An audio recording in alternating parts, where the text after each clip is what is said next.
Alors, quoi qu'il en soit, toutes les parcelles en production ont besoin d'eau pour assurer leur développement. Par contre, ces besoins sont en fonction du cépage. Il y a des cépages plus consommateurs que d'autres, et aussi des objectifs de production qu'on s'est fixés au départ. Donc, en fonction du type de vin que l'on souhaite obtenir, la contrainte hydrique peut être acceptée. Par exemple, pour des vins rouges assez charpentés, on recherche plutôt de la concentration. Donc là, on peut tolérer une contrainte assez élevée, notamment en fin de cycle.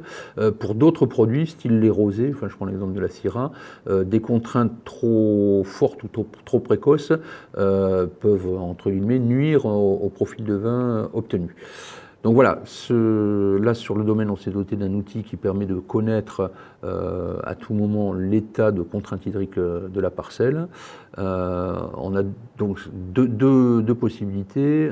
Soit on utilise cet outil pour un peu définir les destinations des parcelles, soit sur des parcelles sur lesquelles on a un peu d'irrigation ou possibilité d'irriguer, on peut déclencher l'irrigation quand les contraintes sont trop sévères.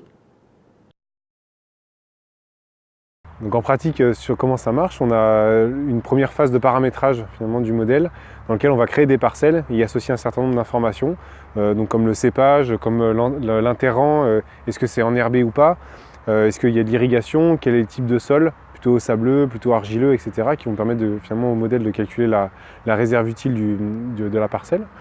Ensuite, pendant la saison, le modèle est alimenté par la station météo du domaine pour les données de température, pluviométrie, hygrométrie. Et puis c'est complété par des données météo virtuelles, on appelle ça, sur le rayonnement et puis sur le vent.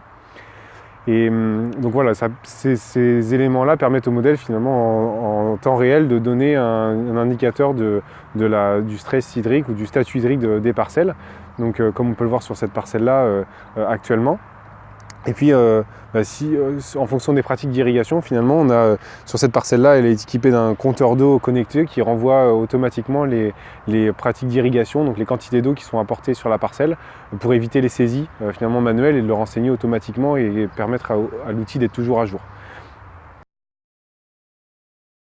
Sur le domaine, on a deux cas de figure. Donc, on a des parcelles sans irrigation et des parcelles où on dispose de l'outil d'irrigation. Là où on n'a pas d'eau disponible, on a en fait une visualisation de la contrainte hydrique subie par la parcelle au fil de la saison, puisque on continue dans le temps, et ça nous permet d'orienter un petit peu la destination de la vendange, notamment sur des blancs où le profil aromatique est directement lié à la contrainte subie par la culture.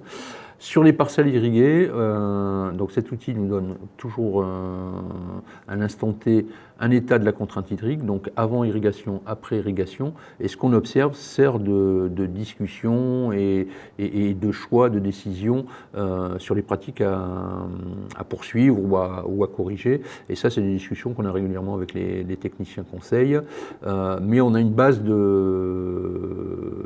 réelle de ce qui se passe à l'échelle d'une parcelle.